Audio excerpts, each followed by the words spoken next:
Hello friends, आज के हमारे वीडियो लेक्चर में potential energy of a dipole in an external field उसके बारे में हम डिस्कशन करेंगे। ओके, तो हमारे जो एनसीईआरटी टेक्स्ट बुक है उसमें सीबीएसई बोर्ड या गुजरात बोर्ड के लिए हमारे बहुत इंपॉर्टेंट थियरी है, तो आपको अच्छे से लर्न करनी है एग्जाम के पर्पज के लिए। और एक्स्ट्रा जेडबलई नीट और गुजकैट के लिए भी इसमें से आपको एमसीक्यू आ सकते हैं, क्योंकि इसके बेस पे नीट और जेडबलई में एमसीक्यू आ रहे हैं। ओके, तो ये थियरी आपको कॉम्पिटिटिव एग्जामिनेशन के लिए एज वेल अपने बोर्ड्स के एग्जामिनेशन के लिए अच्छे से प्रिपेयर करनी है। ठीक है, तो टॉपिक क्या है हमारा? Potential energy of a dipole in an external field. Whenever we place any dipole in uniform external field, then what it experience, already we know that, okay, no net force exerted on it but torque acted upon it। तो उस हिसाब से हमें dipole को एक particular angle से particular angle तक rotate करने के लिए कितना वर्क डन करवाना पड़ेगा और वो वर्क डन कितना पोटेंशियल एनर्जी के फॉर्म में स्टोर होगा, वो हमें लर्न करना है। ठीक है, तो हम स्टार्ट करते हैं। तो सबसे पहले हम लिखेंगे consider one dipole having charges Q1 is equal to plus Q and Q2 is equal to minus Q। Okay, Q1 is equal to plus Q लगाएंगे और Q2 is equal to minus Q लगाएंगे, और इस तरीके से हमने dipole form किया है, डाइपोल बनाया है। अब उस पे कितना टॉर्क लगेगा, ओके, वो हम यहाँ पे डिफाइन कर रहे हैं। ठीक है, so torque, so as we know, no net force acted upon this dipole। सबसे पहले आप यहां पे ऐसे भी लिख सकते हो कि dipole is placed in an uniform external electric field. मैं लिख देता हूं यहां पे, एक minute,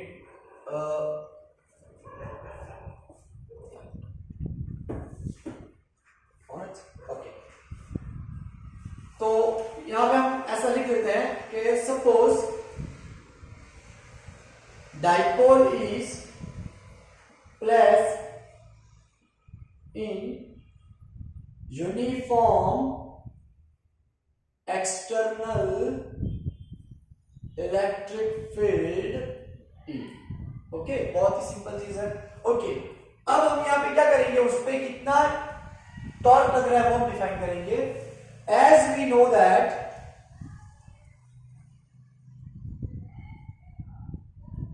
no net force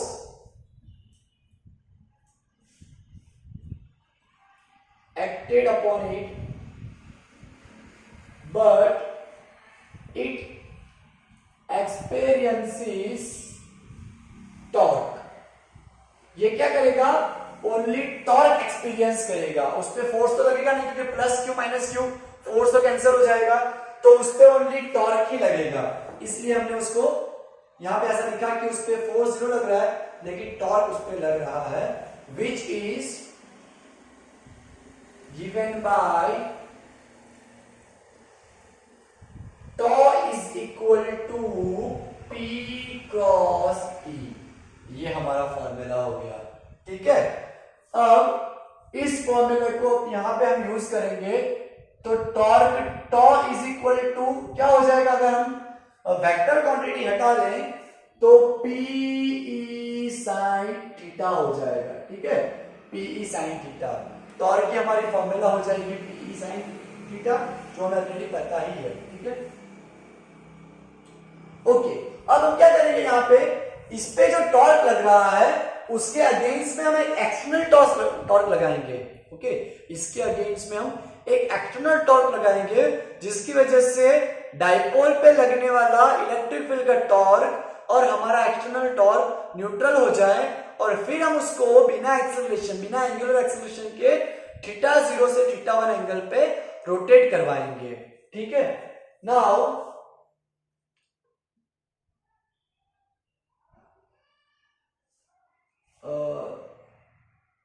apply external torque to external in such a manner as it will neutralize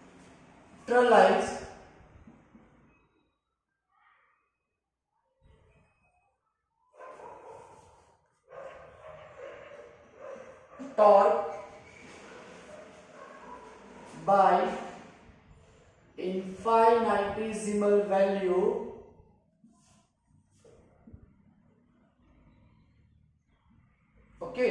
with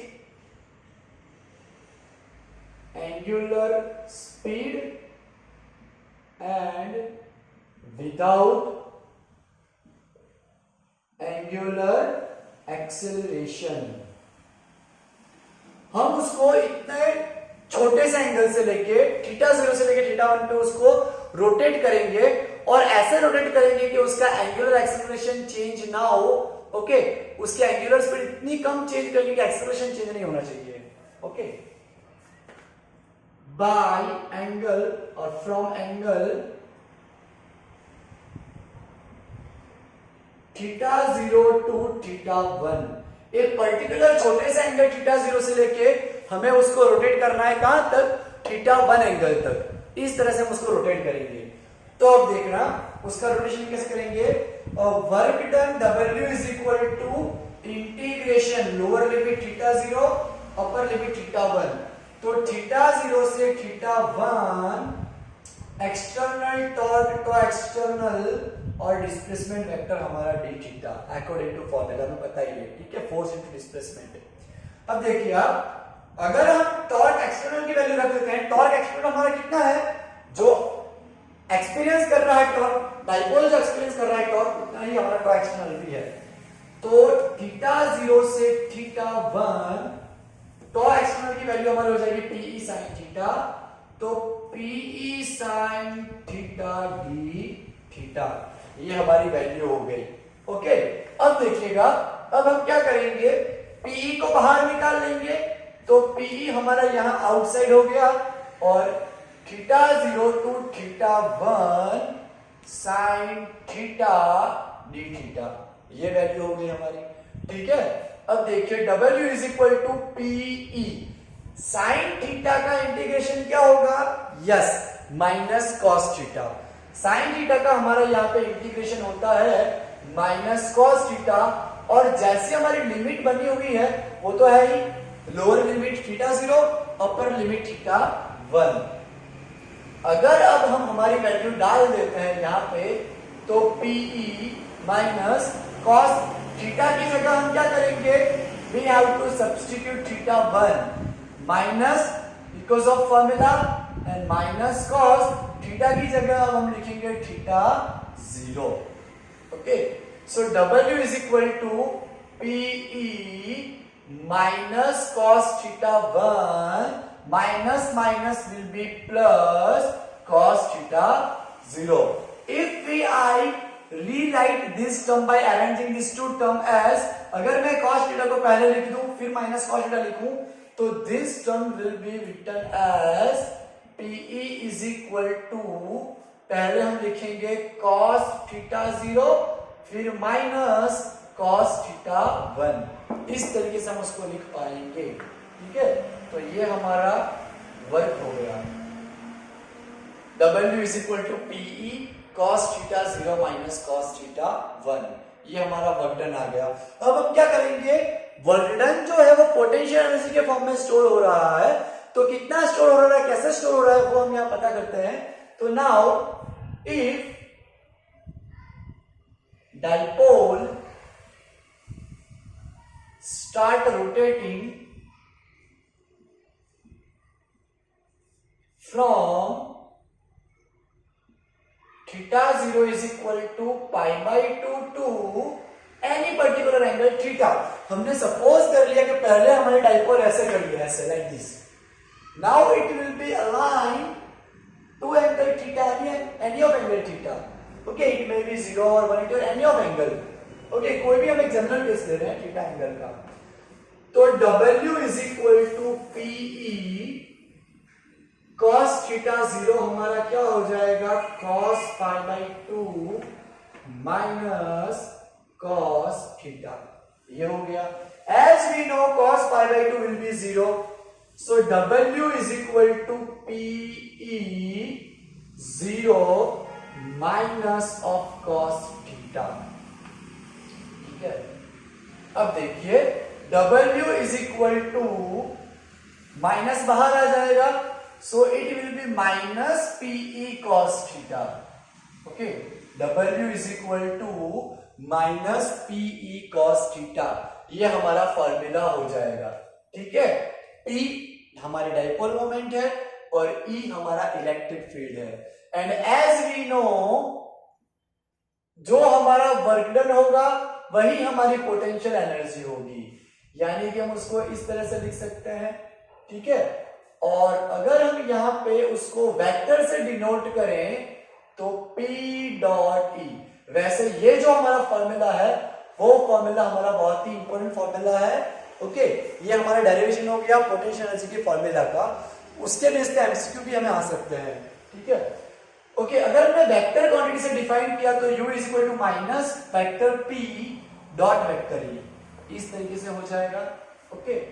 और we can also write it as vector E dot vector P, इस तरीके से भी हम उसको लिख सकते हैं, U is equal to minus E dot P, तो ये हमारा हो जाएगा फॉर्मूला। तो this all formula are equal, ये सभी एक ही फॉर्मूला है, ठीक है, ओके। अब देखिए हमारे आंसर में आगे जो कंसेप्ट दिया है कि when we bring a dipole in external field then we have to done some work against that electric field, उसके अगेंस्ट में हमें वर्क करना पड़ेगा। तो उस वर्क को हम कैसे डिफाइन कर पाएंगे वो मैं आपको बताने की ट्राई करता हूं कि सबसे पहले ये आपको लिखने की जरूरत नहीं है, यहां से ये थियरी हमारी यहां तक ही है। इसमें अलग अलग केस जैसे आ सकते हैं यहाँ पे कि जैसे हमने पहले 30 से 60 पे लाए, 0 से 90 किया, 90 से 180 किया, तो बहुत सारे आप ऐसे केस ले सकते हो और एमसीक्यू सॉल्व कर सकते हो, न्यूमेरिकल सॉल्व कर सकते हो। लेकिन ये हमारा जो डाइपोल को हमने ब्रिंग करके लाए एक्सटर्नल फील्ड में, वो हमने कैसे किया वो हम लर्न कर रहे हैं यहाँ पे, ठीक है। तो वो कैसे हो जाएगा हमारा, वो आप देखिए। पोटेंशियल एनर्जी सबसे पहले हम किसको लाएंगे, प्लस क्यू को, तो उसके अगेंस्ट में वर्क डन करना पड़ेगा क्यू वी ऑफ R1। उसके बाद हम किसको लाएंगे, माइनस क्यू को, तो उसके अगेंस्ट में हमें वर्क डन करना पड़ेगा minus Q we of R2। और इन दोनों की म्यूचुअल पोटेंशियल एनर्जी, यानी कि दोनों ये प्लस क्यू इस पे लगाएगा, ओके, वो हमें लिखना पड़ेगा। तो प्लस के Q1 Q2 अपॉन R यानी कि डिस्टेंस दोनों के बीच का, तो distance between plus Q minus Q twice से, तो हमने यहाँ पे ट्वाइस के लिख दिया। अब आप देखिए U इज इक्वल टू, इन दोनों टर्म में Q कॉमन निकल जाएगा, the remaining term is V of R1 minus V of R2, ठीक है। फिर प्लस के की जगह हम लिख सकते हैं यहाँ पे 4 पाई एप्सिलॉन 0, और Q1 हमारा क्या हो जाएगा, प्लस Q, और Q2 हमारा माइनस Q, यानी कि Q स्क्वायर, ये हो गया, ठीक है। ये हमारी टर्म आ गई, इसको मैं हाईलाइट कर देता हूं क्योंकि हमारे यहाँ पे जरूरत पड़ने वाली है। अब आप एक चीज देखिए, सपोज ये हमारा इलेक्ट्रिक फील्ड है, एक्सटर्नल इलेक्ट्रिक फील्ड, ओके, और वहां पे मैंने डाइपोल को रखा माइनस क्यू प्लस क्यू, और वो डाइपोल मोमेंट जो है हमारा रेड कलर का, आप देखिए डाइपोल मोमेंट और इलेक्ट्रिक फील्ड दोनों के बीच में एंगल थीटा बन रहा है। तो सपोज मैंने यहाँ पे एंगल ले लिया थीटा, अब मैं यहाँ पे डिफाइन कर देता हूं ए पॉइंट, बी पॉइंट और सी पॉइंट, ठीक है। तो अकॉर्डिंग टू डायग्राम क्या हो जाएगा, according to diagram cos theta is equal to adjacent side CB upon hypotenuse AC, तो AC विल बी 2A, तो CB is equal to 2A cos theta, ये हो जाएगा हमारा CB is equal to 2A cos theta. अब हम क्या करेंगे, हमारा जो फॉर्मूला है उसमें हम वैल्यू डालते हैं। सबसे पहले we know the relation between electric field and potential, ये हमारा रिलेशन है, पोटेंशियल ग्रेडियंट भी बोलते हैं इसे, इलेक्ट्रिक फील्ड का और पोटेंशियल का रिलेशन। ये भी डेरिवेशन में सीखा है, आप पढ़ सकते हो या फिर वीडियो देख सकते हो, relation between electric field and potential का। ओके, अगर हम उसको dx को यहाँ पे ले आते हैं और माइनस से मल्टीप्लाई कर देते हैं तो ये टर्म हमारा हो जाएगा। पोटेंशियल डिफरेंस हमारा क्या आएगा, v of r1 minus v of r2, ठीक है। और डिस्टेंस हमारा कितना आया, cb, डिस्टेंस हमारा कितना आया, cb। एक पॉइंट ये यहाँ का पोटेंशियल, दूसरा पॉइंट है यहाँ का पोटेंशियल, तो दोनों के बीच का पोटेंशियल कितना आया हमारा, cb आया। ओके, तो v of r1 minus v of r2 minus e, और cb हमारा कितना हो जाएगा, 2a cos थीटा हो जाएगा, 2a cos थीटा, ठीक है। अब आप देखिए कि अगर ये इस वैल्यू को हम यहां पे रख देते हैं, ओके, अच्छे से ध्यान देना, इस पूरी वैल्यू को अगर हम यहां पे डाल देते हैं तो क्या हो जाएगा, u is equal to Q और minus E 2a cos theta minus Q square upon 4 to 8 pi epsilon 0a। तो अब यहां पे क्या हो जाएगा, u is equal to minus 2a Q E cos theta minus Q square upon 8 pi epsilon 0a। As we know twice A Q हमारा क्या होगा, डाइपोल मोमेंट होगी हमारी, ठीक है ना। आपको पता होना चाहिए डाइपोल मोमेंट का फॉर्मूला क्या होता है, P is equal to twice A Q. तो ये हमारा ट्वाइस ए क्यू है, तो यहां पे अगर हम P लगा देंगे तो PE cos theta minus Q square 8 pi epsilon 0a। तो ये हमने फॉर्मूला डिराइव कर लिया, ओके, जो हमारा इक्वेशन एनसीईआरटी में भी दिया है। तो इस तरीके से हमने डिराइव किया। लेकिन अगर आपको पोटेंशियल एनर्जी का फॉर्मूला डिराइव करने का बोलेगा 3 मार्क्स में या 2 मार्क्स में, तो आपको यहां तक ही डिराइव करना है।